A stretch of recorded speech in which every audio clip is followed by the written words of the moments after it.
1981 সালের বন্যা ছিল বাংলাদেশের ইতিহাসে একটি ভয়াবহ প্রাকৃতিক দুর্যোগ। এটি আগস্ট থেকে সেপ্টেম্বর পর্যন্ত স্থায়ী হয়েছিল। অতিবৃষ্টি এবং নদীর পানি বৃদ্ধির কারণে এই বন্যা ঘটে। বিশেষ করে ব্রহ্মপুত্র, যমুনা, গঙ্গা ও মেঘনা নদী বিপদসীমা অতিক্রম করেছিল। উত্তর ও মধ্যাঞ্চল, বিশেষ করে বগুড়া, জামালপুর, সিরাজগঞ্জ, কিশোরগঞ্জ, টাঙ্গাইল, ঢাকা ও ফরিদপুর ব্যাপকভাবে ক্ষতিগ্রস্ত হয়।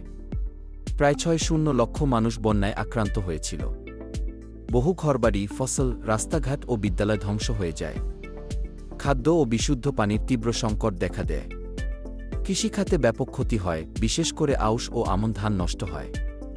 পরিবহন ও যোগাযোগ ব্যবস্থা মারাত্মকভাবে বিঘ্নিত হয়। সরকার জরুরি ত্রাণ কার্যক্রম শুরু করে। সেনাবাহিনী ও স্থানীয় প্রশাসন উদ্ধার ও পুনর্বাসনে অংশ নেয়। জাতিসংঘ ও বিভিন্ন আন্তর্জাতিক সংস্থা ত্রাণ সহায়তা প্রদান করে।